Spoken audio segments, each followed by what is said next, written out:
The music of Frankie Valli and the Four Seasons has lasted decades and will surely last decades to come. There is something special about the music, their style, the harmonies, the melody, the words themselves. The four guys who are Oh What a Night are returning to Australia in February and March of this year. They'll be entertaining Australia's audiences all over again. Performer and writer of Oh What a Night, a musical tribute to Frankie Valli and the Four Seasons, is online now live from LA. George Solomon, nice to have you with us. How are you, George? I'm doing great, Lee. Thank you for having me on your show. Nice to catch up with you. And great to hear that you're coming back to Australia, pal. Let's go back to when you were 15 years of age. You started out when you were 15. Goodness, what happened? Yeah, well, I actually started before that, Lee. I think that probably my first paycheck came when I was 15. Really? I just always loved being in entertainment. I was starstruck as a kid, and one of the people I was struck by was Frankie Valli. Really? I had brothers and sisters that were a lot older than I had 15, 16 years older than me, my brothers and sisters. I was the youngest boy in a family of 7. So that music was playing in our house all the time. My sister Cynthia had a big thing for Frankie Valli.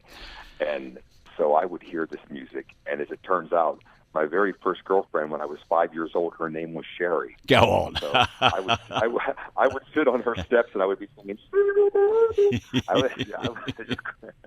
So this music has touched me for a very, very long time. And I can't believe that all these years later, I'm still singing the same song. You're still doing it. So in those early days, prior to that, doing it. Yeah, prior to your first paycheck at the age of 15, how were you then influenced with the Four Seasons of Frankie Valli? What did you go around, as you say, unpaid, singing to your girlfriend or other people? How did you entertain them? I did I did that. I think a lot of people are not paid to sing to their girlfriends, so I don't think I was alone in that. But I think that what you mentioned in your intro is very true. There's something about this music everybody relates to. I don't care how old you are. These songs are so timeless. They are so catchy. They all tell a little story, and everybody has a certain memory about something. They'll hear Walk Like a Man, or they'll hear Ragdoll, or any one of the songs and say, wow, I remember that song was playing when I met my girlfriend, and first time I made out with her. There's always some story we hear because the melodies were great, the harmonies were great. That's right. You could hear those songs one time, and afterwards you could sing them. They just stayed in your head. There was something about that era of music with the Four Seasons and Diana Ross and the Supremes and Smokey and the Miracles, and those voices were so distinctive that as soon as you heard one of those singers on the radio, you knew who that was. And George, you also could follow the story, couldn't you? The words meant so much. Today in modern music, there's so much repetition of the words, whereas in those days of the 60s and 70s, the words did mean something, and you could get a lot in your own life through those. Yes, as opposed to, and Lee, I don't want to sound old, but a lot, and there are some great artists today too, but with a lot of the songs today, there'll be one thought or one idea, and you're right, it'll be repeated 10,000 times. Yeah, it is. Throughout 4 minutes, and that's all you get out of the song. Yeah. Here, these songs told a story that everybody related to, and everybody said, that's just what happened. That's how I felt when that girl broke up with me, or that's how I felt when I met this guy. Or that's right. how, there's always something about these songs that people relate to personally. That's why they've lasted so long. George, as you said about being timeless music, look, we're appealing here to, of course, the people of, I suppose, our generation, but also to a new generation, because there's youngsters who are coming up in their 20s and 30s now who are reliving this music all over again. No, Lee, it's the best thing ever is that we have people from 6 to 96 who come to the show. We have children who come up to us afterwards. Some of our biggest followers, we have preteens and teenagers who approach us all the time and tell us how much they love the show. This really is a show for all ages, and it's a family-friendly show. There's no language in the show. There's you can bring your grandmother, you can bring your kids to it, and they're going to have a good time.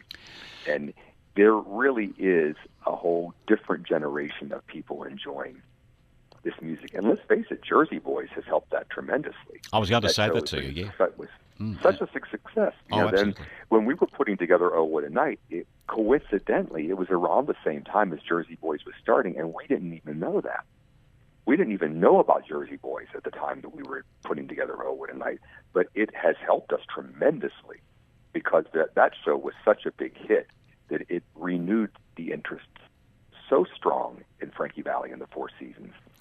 And, George, yeah, and I'm so glad it did. oh, my word, my word. And I went to Jersey Boys a couple of times here in Australia, and to watch the audience, young and not so young, just enjoy toe tapping. You left the theatre on a real high after that. And this is what this Yes, music does. Well, George, and I go- think, I'm sorry, go ahead. No, you're right, you're right.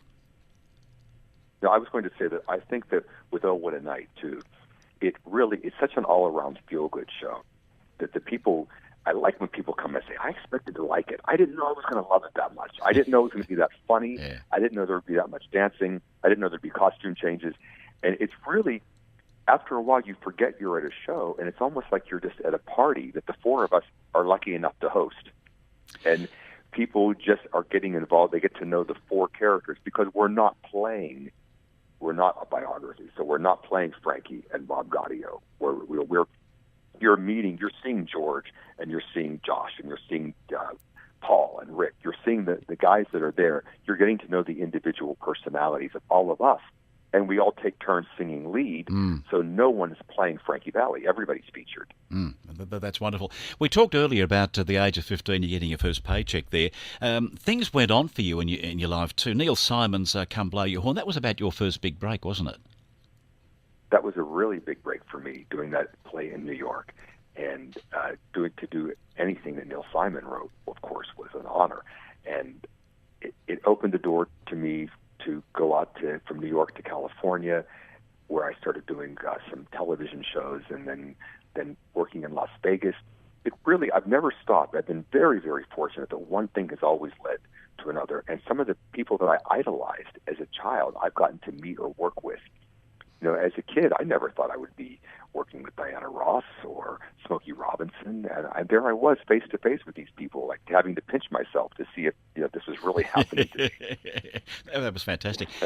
You started the musical Dream Street. I think you mentioned Las Vegas. That was in Las Vegas, wasn't it? Yes, Dream Street was a great musical that was way ahead of its time. It was the first pop rock musical playing on this Las Vegas Strip. At that time, everything in Las Vegas was feathers and showgirls and Broadway-type music and standard-type music. And along came this show called Dream Street that just rocked the Las Vegas Strip. And it started a whole new type of musical that shows like Rent. Since then, there's so many pop rock musicals have followed. But Dream Street was really one of the first of its kind, and definitely the first of its kind in Las Vegas. Yeah, a trailblazer, wasn't it? It really was. Yes, it was. And it was during that show, I think, that you were spotted by Motown. You mentioned Diana Ross there a second ago, but you were spotted by Motown's founder, Berry Gordy Jr., wasn't it? Berry Gordy Jr. came to the show. He was brought to the show by Sammy Davis Jr. Really? Sammy Davis Jr. had come to see the show and loved it so much, and he brought Mr. Gordy back to see the show. And I met with him backstage, and I was, in awe, of course. And they asked me, he wanted me to meet Suzanne DePass, who at the time was the president of the Motown, the production division. And they asked me if I wanted to write a show for Smokey Robinson. And I thought, are you kidding? I would walk Smokey Robinson's dog. You want me to write a show for Smokey Robinson? so that really got me started on that. And Smokey was the nicest man, still is the nicest man on the planet. And of course, it went from Diana Ross, Bill Cosby, Tina Turner, Stevie Wonder. They're all there. How did you feel after having an association with George Michael when he passed recently? It must have hit you a little bit hard. It was really sad for me because my association with him, I was very fortunate. He was doing a television show that Smokey Robinson was on, and I was one of the writers on the show as well. And George Michael was appearing, and he and Smokey were supposed to sing the duet Careless Whisper together, but Smokey wasn't at the rehearsal at the time. So I stood in, and George Michael and I sang Careless Whisper together.